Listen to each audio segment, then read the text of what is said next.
All right, we are live. Hello, everyone, and welcome back to Preterist Apologetics. My name is Don K. Preston. Over here to my left or right or whatever that is Mike Sullivan, and we're so glad to have you back for another round of Preterist Apologetics. Mike, how's your day been going? It's been going well. My wife just made me a great ribeye steak, Oh, and yeah, yeah. So I that had was good. Subway. You had Subway, okay? Yeah, And I've nothing been wrong. Yeah. studying for next Sunday. I'll be filling in for Pastor Curtis. So I've been hot and heavy in Revelation. I think, as everyone can tell, because I'm pumping out all these. I get so excited when I make my charts and stuff. It's like I can't wait until I actually present something. I have to throw a lot out there. Most of the time I over prepare, and then the painful part is cutting stuff out that you don't really want to, but for time's sake, you just have to do it. So I know that feeling well. I bet I you do. know that feeling really, really well. Yeah. Well, I tell you what, as I've already said this, but I'm very, very excited about the upcoming conference in Arkansas uh, called the Arkansas Eschatology Conference. And it's my understanding they're basically sold out of spots. Yeah. And, I still have people asking me, even now, uh, I didn't know about this. When is it? Who's speaking and all this kind of stuff. So I direct them to them. So I don't know if they're still getting requests or not. Yeah. But I don't, there's I don't know. there's I don't know if they can go beyond 300. I don't know if I the don't know. place will hold it, but Well, that's going to be one of the biggest conferences, I think, if I'm not it mistaken. really will. It really will. I know that at Warren, Ohio, once or twice they went up over 200, but not very many times. And here at Arkansas, here at Ardmore, we hit something like 156, I think, on one occasion, which was a good crowd. But no, we've never approached 300 at any other conference that I'm aware of. So this is really exciting. And I've had people ask me, well, why do you think this conference then is really, really seeming to bust out? And my own personal opinion is, COVID kept people in. Okay, that's led up to a certain extent. But Mike, as you know, interest in covenant eschatology has just been exploding everywhere. It really has. Yeah. And so I think the interest has just grown exponentially just from a few years ago. And I think you can see this in the growth of the Facebook pages that are dedicated to preterism. There is one preterist Facebook page entitled Fulfilled Prophecy. They're up over 14,000 members now. Oh my goodness. I don't even. Yeah. I better check that out. Oh, it's a good page. I think Don Maines, if I'm not mistaken, Dan Maines, excuse me. I think he's certainly one of the admins. I don't know if he's the owner or not, but when I believe it was Dan that reached out and asked me to go ahead and post my videos there on that. And that was way back when it was like 6 or 7 thousand members. And I'm going, whoa, wow, that's impressive. And so they have just been growing exponentially. Uh, One Facebook page that I personally own, co-own, if you please, with Alan Morton. It's Preterist Doctrine. Just last year, early last year, and I'm talking up until middle of last year, it was like 1.1 thousand, 1,100 members. Well, now it's pushing 3,000. Nice. So we are seeing this kind of ramped up interest in covenant eschatology. So I think, just in my personal opinion, I believe that when you couple the fact that people are really anxious to get out and to attend something right now, and you couple that with the increased interest in covenant eschatology, I believe is, to use the old cliche, it's almost a perfect storm. So it's really, really, exciting. Christian, I honestly do not know. Mike, do you know if this will be online? It is going to be online. I don't know if it's going to be live. I know it will be recorded and posted. Okay. I just don't know off the top of my head if it'll be live, but we'll find out the answer to that question at some point. Yeah. Well, anyway, it's very, very exciting. I mean, the very first time I spoke, it was at a formal debate that I had in Indianapolis in 2008. And this was a Church of Christ lectureship, and they had the debate, at night. And there were 250, 275 men there, not one of which was a preterist, by the way, except for a few. But that was the largest, quote, eschatology conference that I had spoken of up to that point. So, yeah, this is very, very exciting. And to give a lot of credit to Zach and Travis, they've been producing videos left and right, and they have a pretty good sized church there as well. So I'm guessing at least half of the 300 will probably be their church. And even at Berean, I know Pastor Curtis can usually go over the 100. He just likes 100, and he has to kind of send people away. But this is going to be really exciting, and I'm just really impressed with Zach and Travis, all the work that they're doing, they're producing, all the different responses they're giving. And so, it's going to be a good time. Yeah, you're absolutely right. I mean, Zach and Travis have just done a great job. I didn't even know about him except sort of kind of word of mouth. You might have mentioned them on one occasion, and then they actually reached out to me to ask me to be on a video with them. And I mean, they're Arkansas boys, and I'm a hog. I'm a Razorback, so sure, I'll be glad to be on with you. I mean, they got to be good if they're Razorbacks. That's all there is to it. So anyway, had a really good show with them, and of course, from that, I've become more and more familiar with them, and I've been very, very impressed with the job that they're doing. Yeah, they're doing some good stuff. Yeah, absolutely. So here we are continuing our study in Deuteronomy 32, known as the Song of Moses. This is a song that Israel would sing on her Sabbaths and her feast days. And it was just ingrained in their head. And it prophesied the end of Israel's Old Covenant age, a perverse and crooked generation, that end time terminal generation, last days generation. And so Don and I have just taken our time going through this. Don has given a lecture on the Song of Moses, I think at one of your conferences. I did one recently at the Berean conference. But this is kind of nice for Don and I because we can just take our time. And, like we talked about earlier, you have to cut out so much stuff. And we don't have to cut out a lot of stuff. We can kind of just take our time.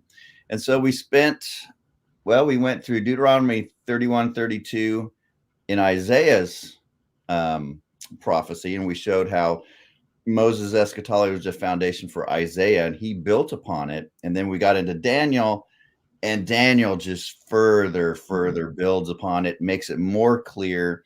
Now we know that when that end would be near, that appointed end would be near. Daniel says he connects that to the Roman Empire, and he connects the Messiah not to be this shore bull that's going to be sacrificed in Deuteronomy 32 or 33, but it's the prince. It's the anointed Messiah. He's going to be cut off. He's going to make a new covenant for the many. And in the middle of that, with that last 7, we have the earthly ministry of Christ. He's cut off. But then we have that last 3.5 years.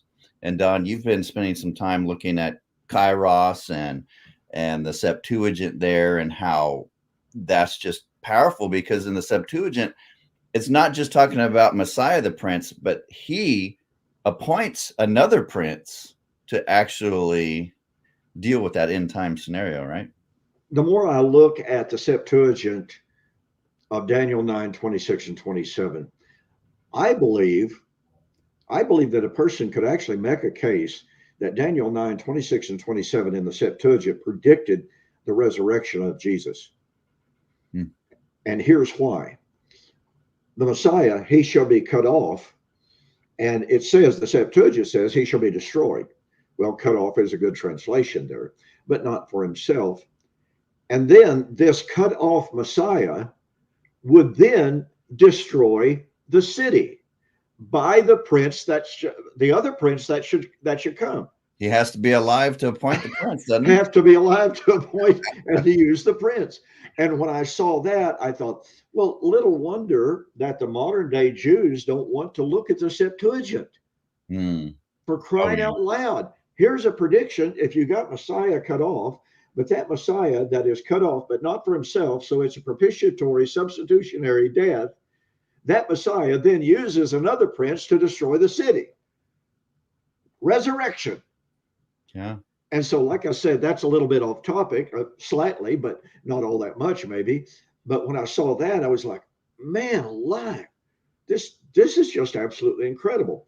But to return to the point that you made, over the last several weeks, I've been in an ongoing discussion with a guy on Facebook. And I have to give him credit. He was very cordial, very courteous, never called names, except one time he got a little flustered, you could tell. And I called him out on it. I said, normally when a man starts calling names, then you know that he knows he's lost the discussion. Right. Well, so he toned right down and we went on. But he is just absolutely adamant that the 70 weeks ended in AD 34 and 35. Mm. Now, that's the position of Kenneth Gentry. It's the position confirmed to me and for me by Gary DeMar just a couple of months ago in a private email.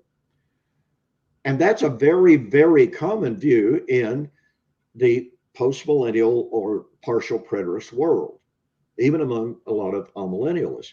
Just today, I was reading something on Facebook and somebody said, well, it's very clear the 70 weeks ended in 34 and 35. Well, I had to, you know me, I'm so quiet and shy and reluctant to speak out. Yeah, very reserved, Don. Very reserved. You got to get out of your shell a little bit more. I know.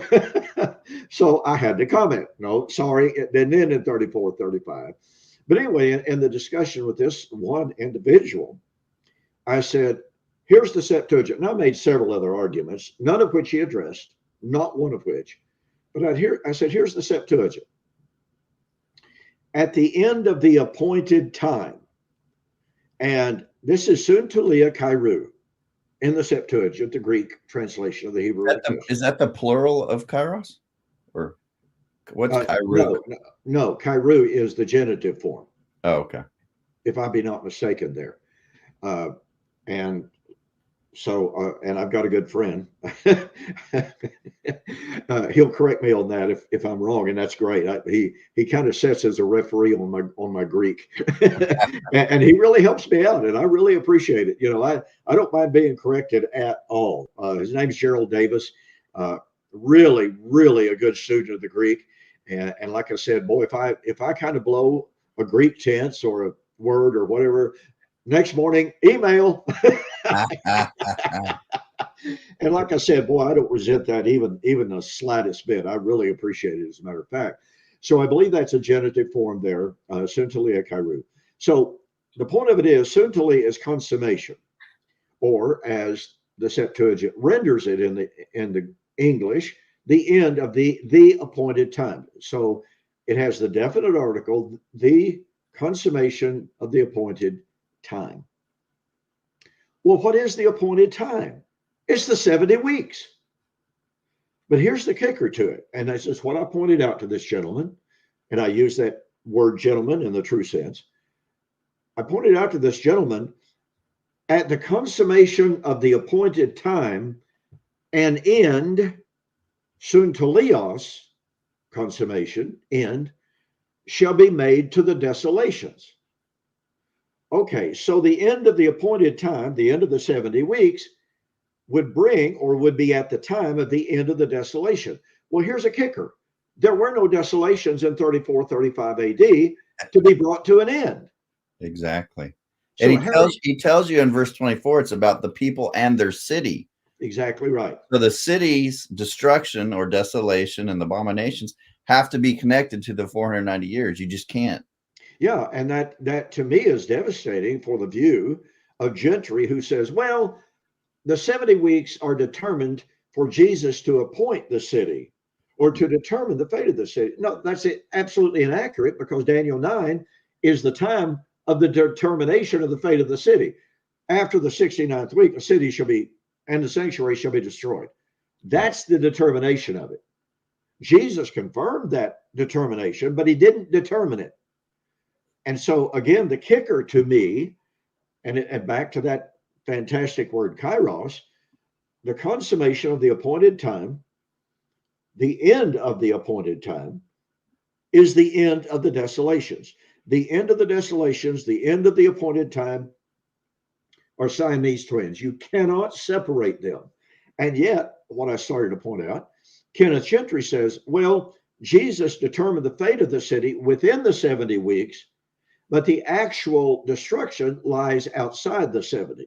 Sorry, that has the end of the desolations after the appointed time, not at the appointed time, and not at the consummation of the appointed time. And so to me, this is just, it is absolutely devastating. And I remember several months ago at the end of one of our shows, and this is almost immediately after I had discovered this. And of course, I was just busting out. My seams were busting out. I just had to share this somehow, some way. And off air, or maybe at the very end of the program, I said, Mike, I've discovered something on the Septuagint of Daniel 9 that is absolutely unbelievable. Yeah, I did that at the very end of the show. And we had just barely hung up, and you texted me or email, okay. You can't leave me hanging like this. Yeah. And that kind of got me on a kick. And when I was studying the Song of Moses, I got to verse 35, and it said, the time would be near. And I'm like, I'm wondering what's going on with time here. I'm wondering if in the Septuagint, if that might be kairos. And I did a study, and sure enough, it was. And I was kind of like you and Daniel. I was like, yeah, I found it. I know. And that makes the weave just perfect for me. Anyway, I was just like, it does. I said on another program, and I've been on like 3 different interviews this week. I've forgotten which one it was, but I was pointing out to this individual the significance of kairos. And I said, this is a word that many scholars make comment on, but they don't follow the thread at all. And when you follow that thread of kairos from the Old Testament all the way into the New, and you see that in the New, and this is an observation I made on that particular interview, the Old Testament prophets are very, very clear that the kairos that they were predicting was not for their day. That's Daniel chapter 12. Right. That's Daniel 7. This is Daniel 9. And so when the Old Testament writers tell us that the kairos that they are predicting was not for their day, but was, by mere calculation, far off, Daniel, go your way, you'll sleep with your fathers, etc., etc. And okay, here come the New Testament writers. Here comes Jesus saying, the time, kairos, is fulfilled. The kingdom of heaven has drawn near. So this, by the way, to me, is an incredible refutation of the idea and the claim made by people who say, well, God can't tell time. God doesn't talk in time like we do. So when in the Old Testament, you've got God through the prophets saying, it's not time. The appointed time is not here. It's for the last days. And you have centuries pass, and all of a sudden Jesus comes along and says, hey guys, the time, the kairos, has arrived. Yeah. I had a gentleman, you get this all the time. Well, what if, AD 70 was a type, but it was a type of, Adamic eschatology, which is, the end of world history. And of course, there's many, many ways of answering that. And I think you've even written a book just on that one subject alone. But one of the things that came to my mind was kairos. And it's like, there's only one appointed time. There's one end, there's one appointed time, and when it comes, it would be near. There's nothing about multiple ends, multiple appointed times. And it's just an example of people not liking how scripture says something's going to be fulfilled. They have something else drummed up in their head because of tradition and what they've been taught in the creeds. And so they're forced then to make another appointed time, another end, which scripture just does not teach.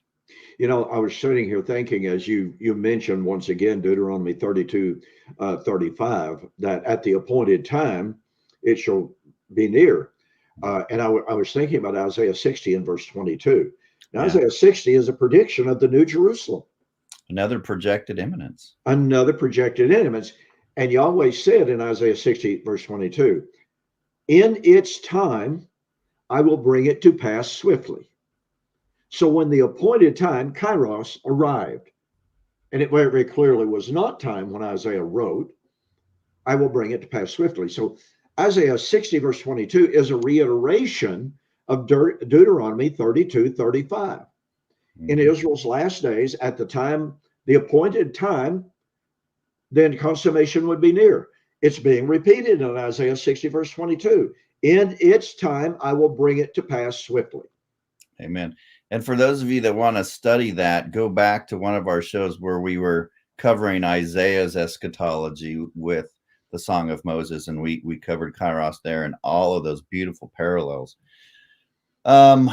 So having looked at Daniel, and of course we looked at 70 weeks, and then we went to Daniel 12, which is a recapitulation of Daniel 70 weeks. And there Daniel is focusing on that tail end, that 3.5 years, when the city would become desolate and, you know, the shattering of the holy people would take place.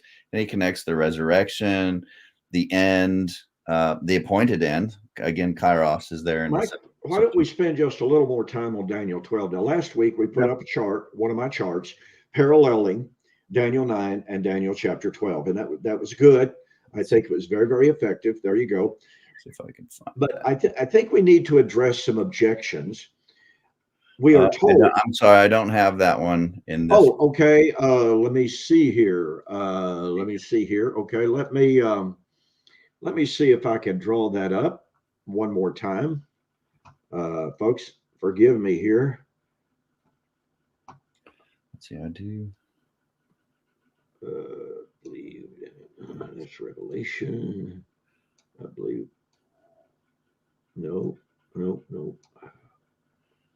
I had some parallels. Here we are. No, okay. Okay.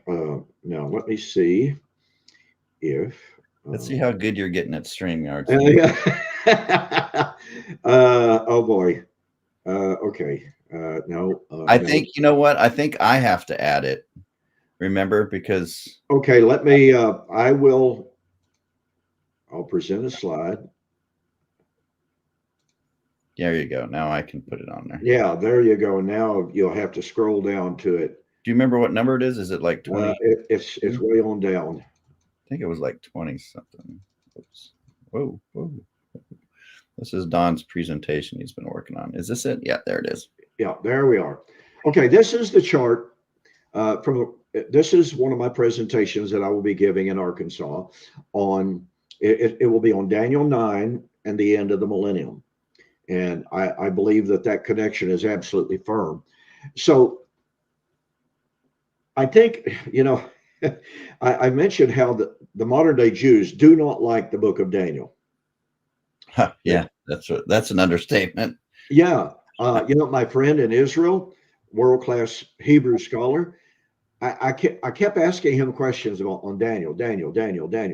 And finally, I didn't realize he was getting frustrated because he was trying to answer my questions. And finally he said, why are you asking me all these questions on Daniel? He said, do you not understand that we don't consider Daniel a prophet? And of course I wrote back, and why is that? Mm-hmm. Well, hedge fudge. And he's a great guy. And all that. We've had some fantastic conversations over the internet and what have you. But they literally do not like Daniel because I think it's so clear. Mm-hmm. Guess what? Daniel is prophetic of Messiah in such a clear-cut way that if you accept Daniel as a prophetic inspired book, you have to accept Christianity. There's no way. You have to accept Christianity. You have to accept Jesus as a Messiah. Yep. I mean, for crying out loud.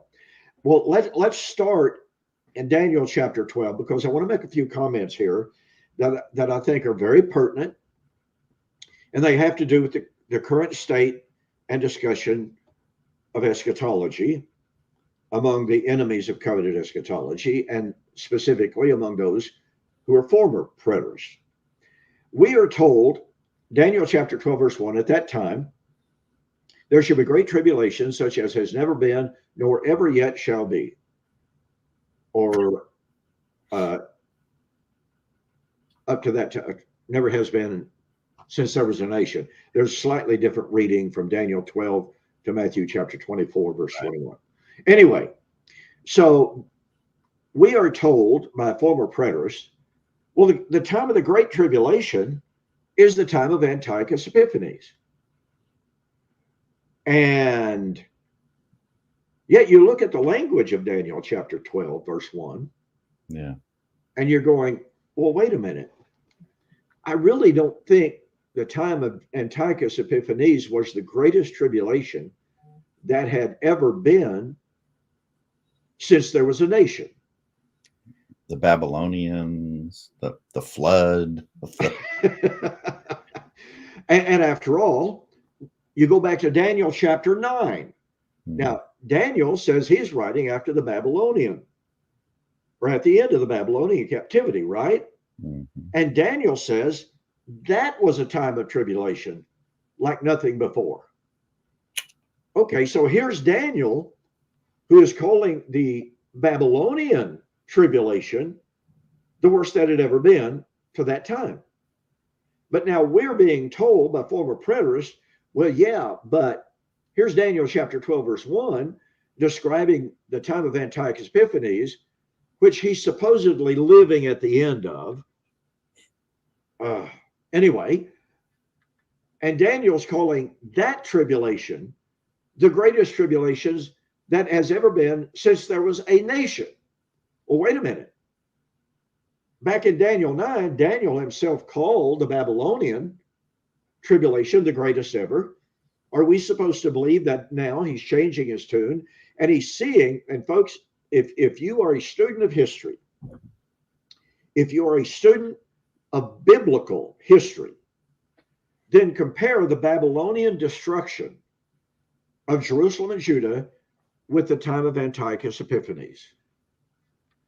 Anybody who knows anything to compare the Babylonian destruction with the time of Antiochus Epiphanes knows that although the time of Antiochus Epiphanes was in fact a horrific situation, I'd never deny that, okay? But when you compare it with the Babylonian destruction of Jerusalem and the temple, the time of Antiochus Epiphanes doesn't even begin to compare. No, there was no desolation of the city or the temple. No. During that time. There was under the Babylonians. And like you usually point out, Josephus records how many? Josephus records that there were 5 captures of the city, only 2 desolations.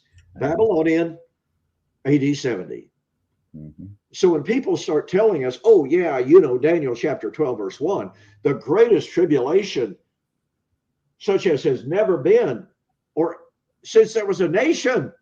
Well, Daniel denied that. Josephus, who knew his history, I venture to say better than these former preterists. And he says, well, the city was actually conquered 5 times, but only desolated twice. He doesn't, the only thing that he mentions about Antiochus Epiphanes is that Antiochus captured the city. He did not, as you rightly pointed out, he did not destroy the city. He did not destroy the sanctuary. And by the way, I love what Brent Petrie, one of my favorite authors, in his book, Jesus, Tribulation and the End of Exile, calls attention to the fact that in Daniel 9:26, it specifically says, the city and the sanctuary shall be destroyed. Destroyed. And as Brent Petrie says, this is the Achilles heel of the Antiochus Epiphanes posit, because neither the city or the temple were destroyed under Antiochus Epiphanes. Amen.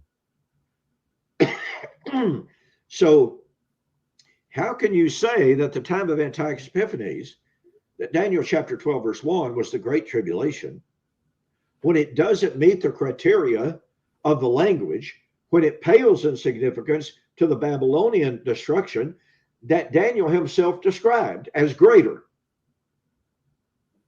It just simply doesn't work. And then when you, especially is this true, when you look at scholars such as Gregory Beale in his commentary on the New Testament, commentary on the Old Testament in the New Testament, Gregory Beale says the Great Tribulation is in fact the entirety of the Christian age. Wow.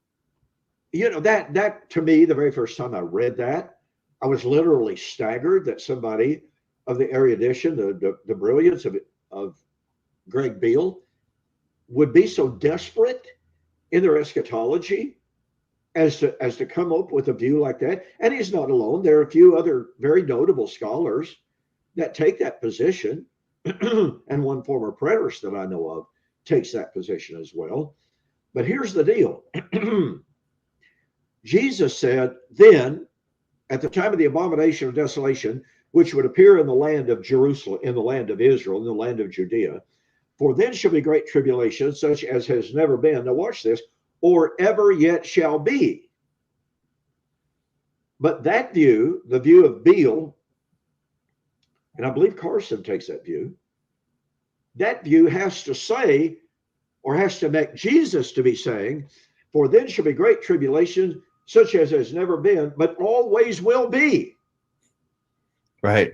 Yeah. I mean, it completely destroys Jesus's words. It's a specific event, historical event. It's not a 2,000 years plus process.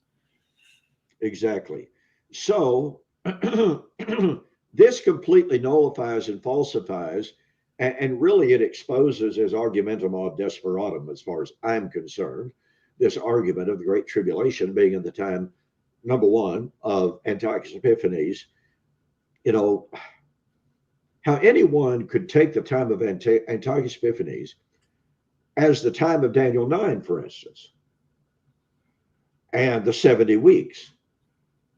I was in an internet exchange with a former preterist a couple of years ago, and he said, yeah, Daniel 9 is time of Antiochus Epiphanes. I said, okay, show me that during the time of Antiochus Epiphanes, all prophecy was fulfilled. Show me during the time of Antiochus Epiphanes how the most holy was anointed.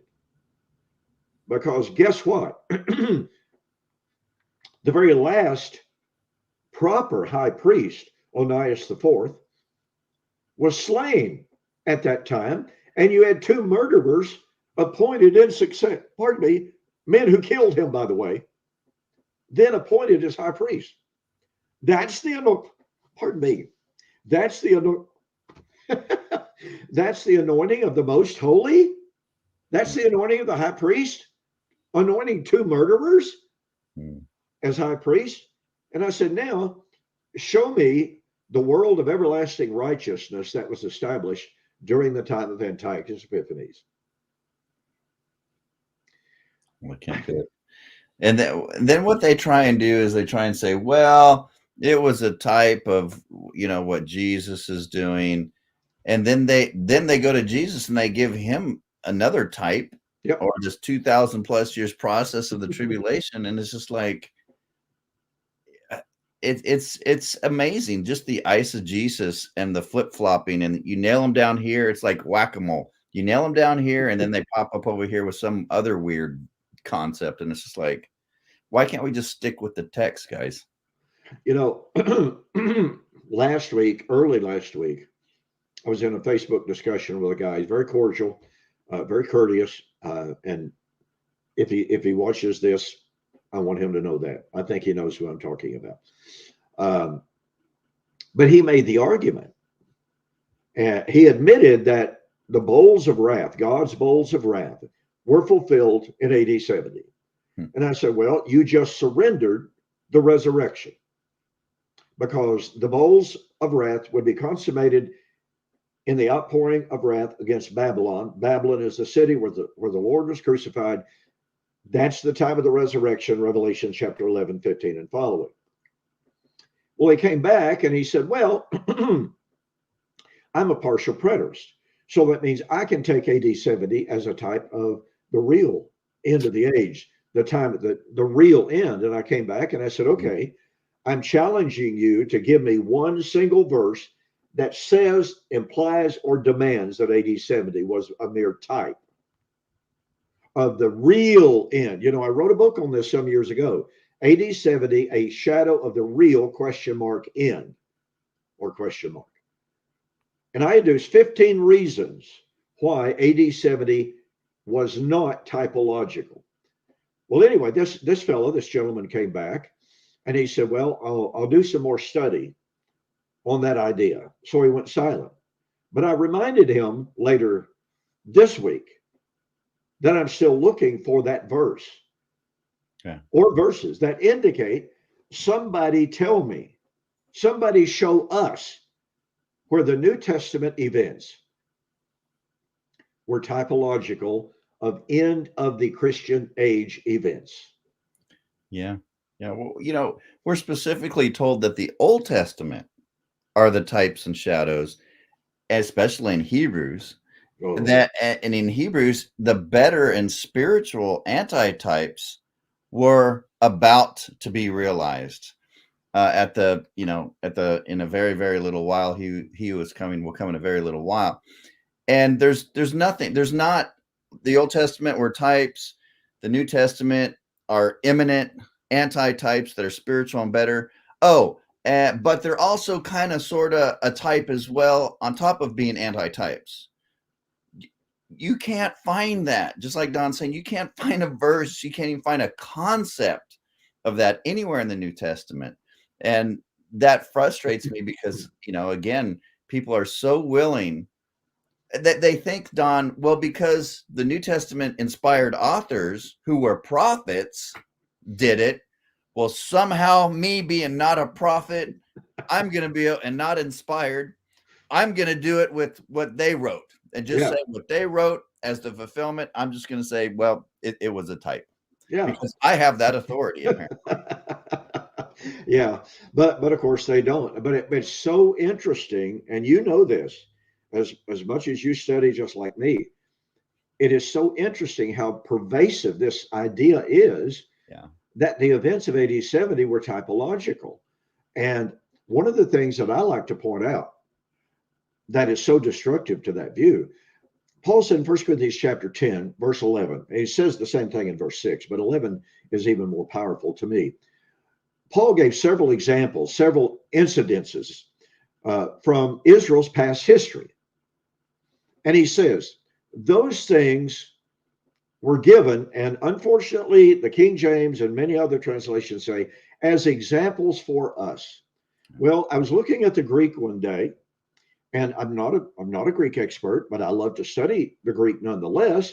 I love to dig into it. I love to dig into the higher critical Greek commentators, to see what those men who genuinely are Greek scholars. I want to know how they look at these Greek terms and words and phrases, etc. Well, I saw that in 1 Corinthians chapter 10 and verse 11, where it is translated, they were examples of us or unto us. It's not the word translated as example. It's tupoi, types. They were types of us. And there are translations that do render it types. There are translations. In fact, there are a growing number of translations. Yeah. And so I started grabbing, my commentators, my critical commentators. I don't know why I had never seen that before, just a lack of study, I guess. But all of a sudden, all of these Greek commentators are pointing out how critical this passage is. Well, it had dawned on me immediately. The moment I saw they were types of us, it dawned on me that along with what he says, upon whom the ends of the ages, the word ends there is from telos, which means goal as well as termination. So here he says, those types typified us upon whom the ends or the consummation or the goal of the ages has arrived. The word arrived there is from the Greek word katentao, and it carries with it the idea of a destination. You're on a trip, you're on a journey, and if you're traveling to point X, you arrive at point X, that is katentao. You've arrived. So here's Paul saying that the events of the Old Testament and the people of the Old Testament were types. They were prophetic events, and they pointed forward. And Paul says they pointed to us 2,000 years ago. Paul says that. Mm-hmm. And the goal of all the previous ages has come upon us. Well, as I pointed out in one conversation just recently, that one of them I just mentioned a moment ago, I pointed out to this individual that when he makes Revelation and the wrath there as typological of another coming wrath at a time of resurrection, that what he's saying is Paul was wrong. The goal of all the previous ages really had not arrived in the first century. Paul was either being overly optimistic or hopeful or just simply wrong. Because the real goal of all the previous ages, the real goal wasn't going to come for at least 2,000 years, and we're still waiting on it, by the way. Yeah. That really honestly makes a farce out of Paul's language. Yeah. The end, the goal of all the previous ages has come upon us. And folks, if you've got any good commentaries, or go to Bible Hub, they've got a good long list of commentaries that you can access free of charge. Yeah. And see what the commentators have to say about what Paul said there, and just grasp the power of what he said. And contrast that with all futurist eschatologies who tell us invariably, well, you know what? I know Paul said that, but the real goal of all the ages is in our future. Doesn't work. No. Does not work at all. And consider this. Daniel chapter 12. Like I said, I think we need to look at this a little bit closer. Daniel chapter 12, after saying at that time there should be great tribulation such as never been. And at that time, those your brethren who are written in the book shall be delivered. And many of those who sleep in the dust of the earth shall arise, some to everlasting condemnation, or to everlasting life, some to everlasting condemnation. Here's the resurrection at the time of the great tribulation.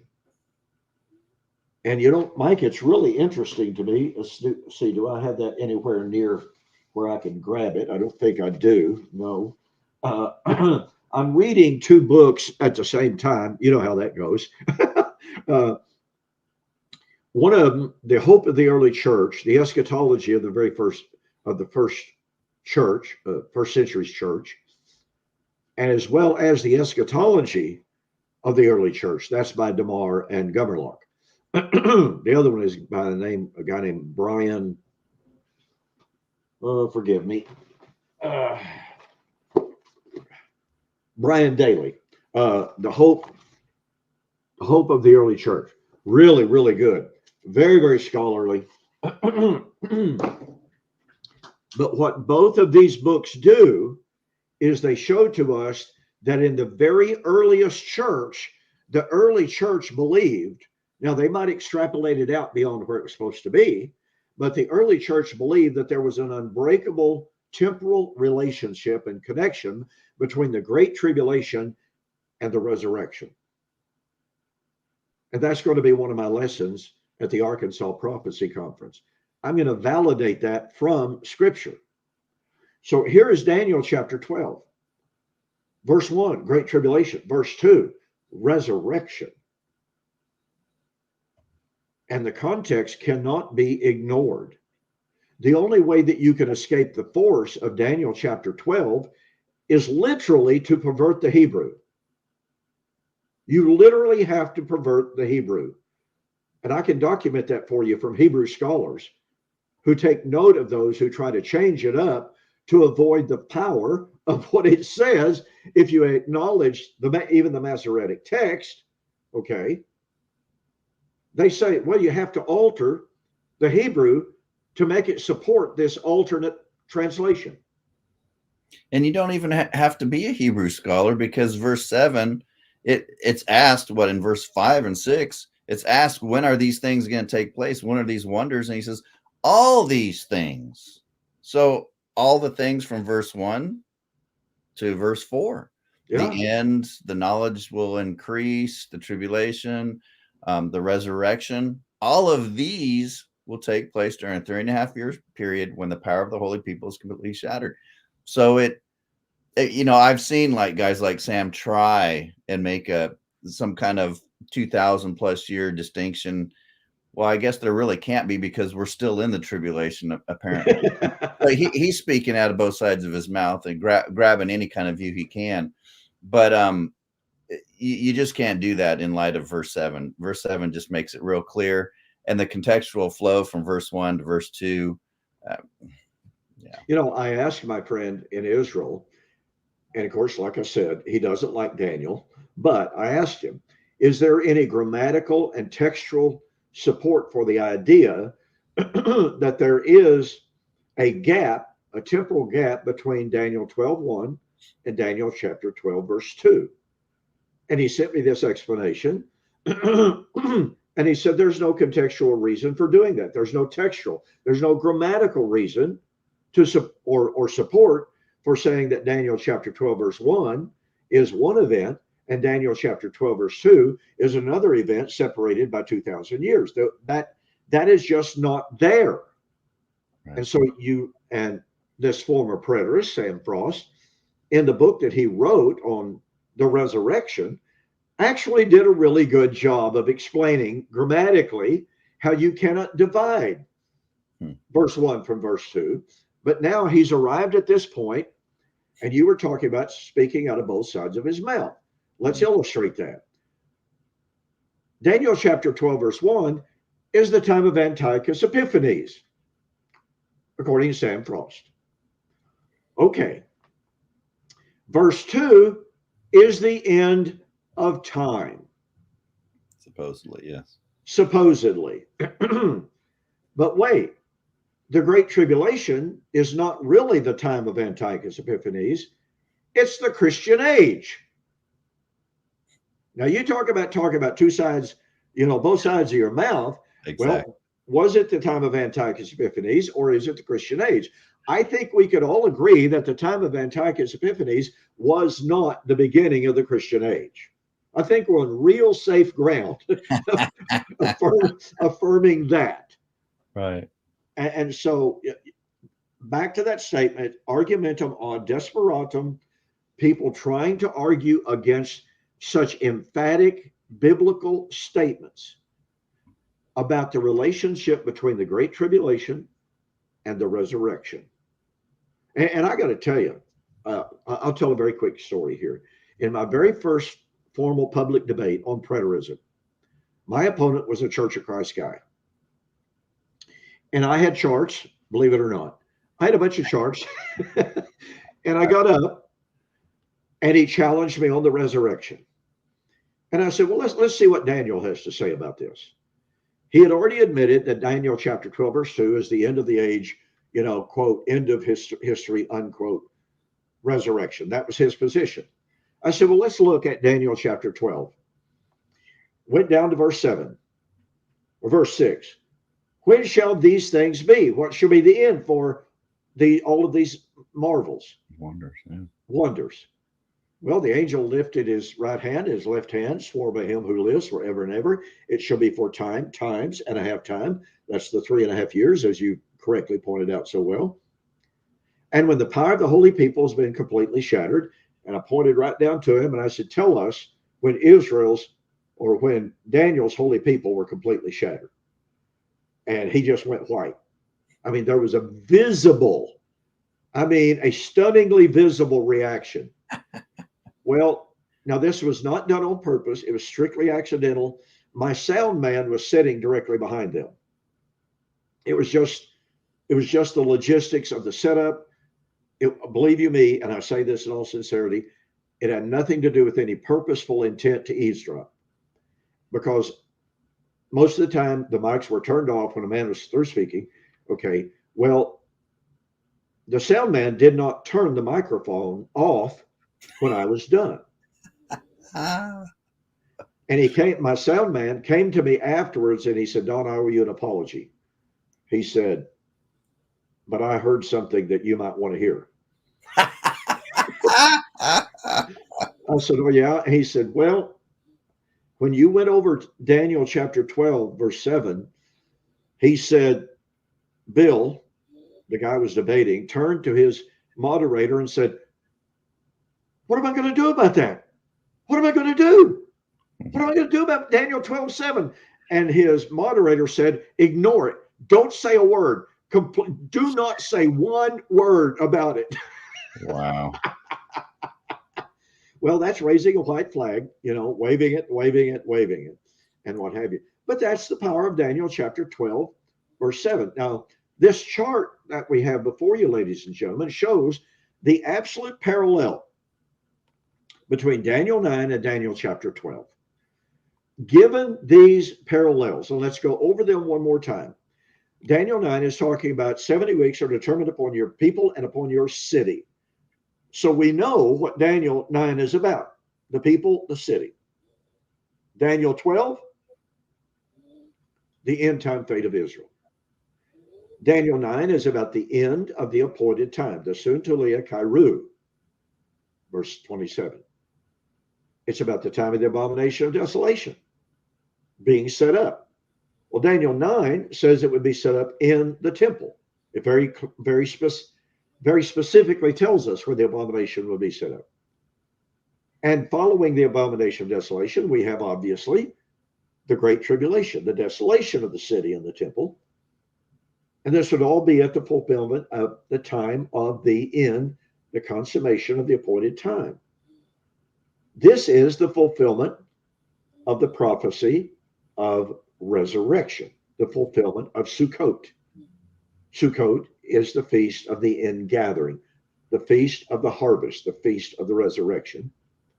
And as we just saw, this is the fulfillment at the time of the destruction of the holy people.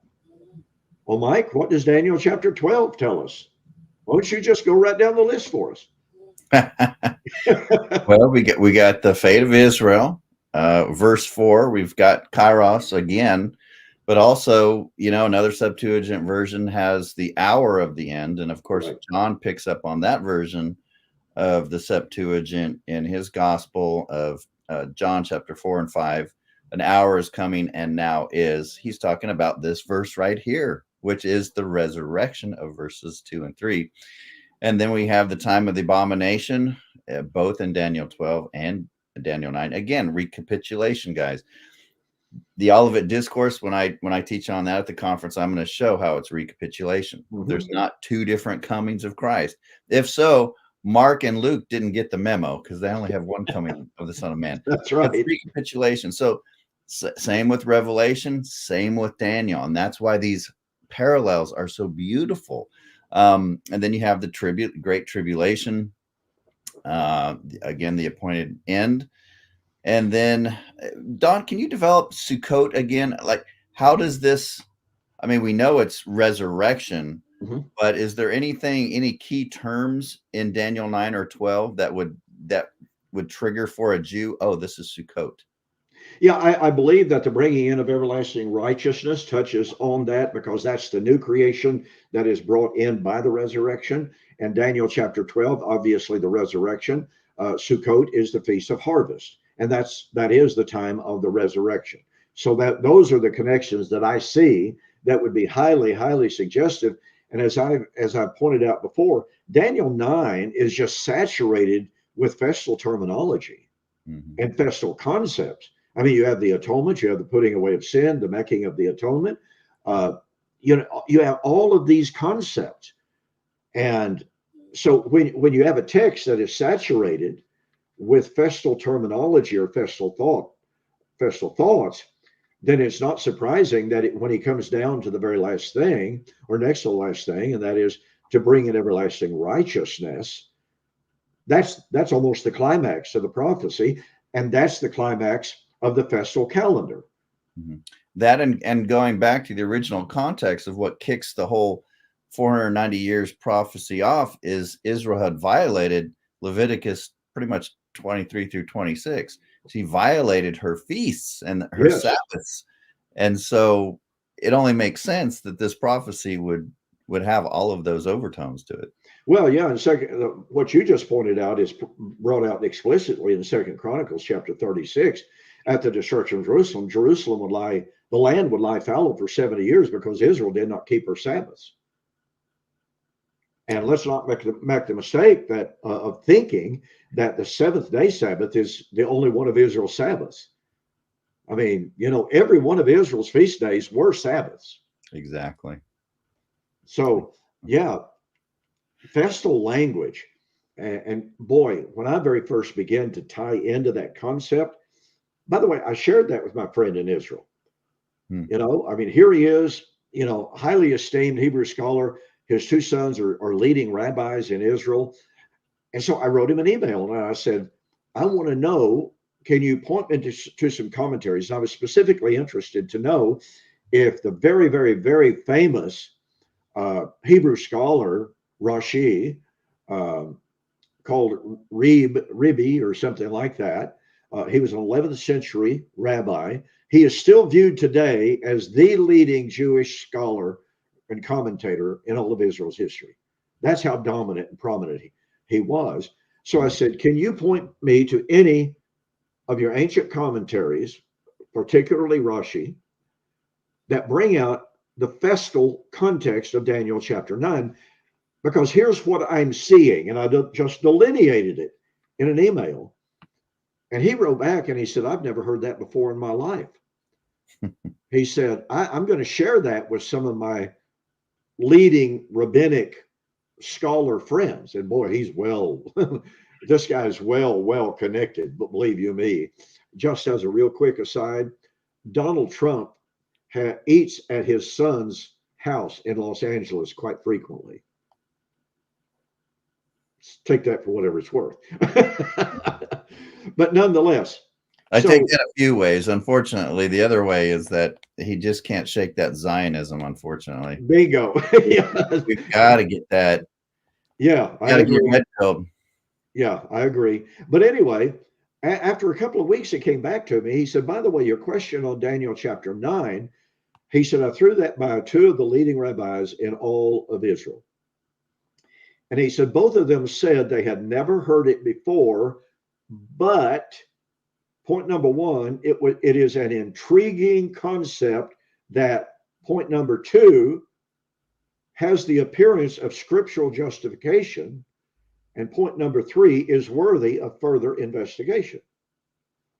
So I'm going, whoa, that was pretty cool. Yeah. I mean, I don't need their validation to see what I think I'm seeing. Right. But when these rabbis who have such an anti-Daniel perspective, but they were intrigued by the concept, to me, that's kind of suggestive of the power of that. Well, so, then you have the connection between Hebrews 9:26 through 28 with Hebrews 10:1, which connects the shadows of those feasts with the second appearing of Christ. Absolutely. And then Paul's explicit statement of Colossians 2:16 and 17, where he's writing to Gentile Christians who are being pressured by the Judaizers to come under Torah. And he says, let no man judge you in respect for new moons, feast days, and Sabbaths. Well, the new moons is one of the last three feast days. That's Rosh Hashanah. Mm-hmm. New moons, feast days, well, all of them are feast days, and Sabbaths, all of them are Sabbaths. And so he said, don't let anybody bring you under the power of those, which are present active, a shadow. Wait, Jeremiah and Sam say they were all fulfilled at the cross. What are you talking about? Present? And that they were about to be fulfilled. I know. Boy, do I know. Memo, Don. Which are a shadow of the good things about to come. And boy, you talk about problematic for commentators. Scott McKnight, who you and I both love him, great commentator, great scholar. Scott McKnight commenting on Colossians 2 says, well, the present active indicative Greek text here is really quite problematic for commentators. So generally what is done is the Greek tenses are, this is his word, reimagined. What does that mean, Scott? Reimagined. Yeah. mean, you don't know what the heck it means until it doesn't fit your paradigm. Bingo. You So know, what he these means these by, are yeah, what do just you mean? real quick. Okay, yeah, go ahead. These are the terms when people don't know what they're saying. Number one, they say, well, 80/70 was a type. Okay. Or they say, well, the already and not yet. And then you're like, well, the New Testament tells us when the not yet would be. And then now you have another example Don is bringing out where they don't know what to do. They literally do not know what to do. So what Scott McKnight goes ahead to explain is that, well, yes, it's in the present active. There's no question about that. That is the Greek text.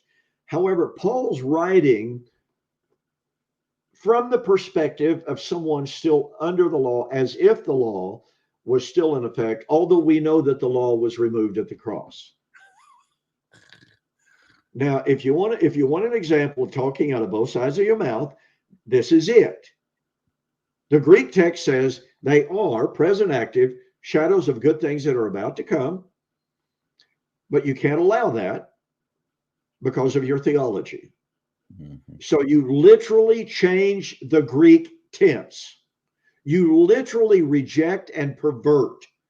Now, he didn't want to use the word pervert because his fellow scholars wouldn't like that.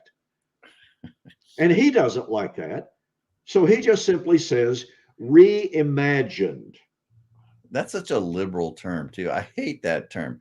We have to reimagine the police force. We have to reimagine this and reimagine that. I can't stand that word. And that liberal concept fits this too, because I mean it does. you're progressing beyond the original language. And we see this, folks, all of the time on people who make comments on the Greek, and they do a good job on the Greek, and then all of a sudden they see the train coming and they change horses in the middle of the stream.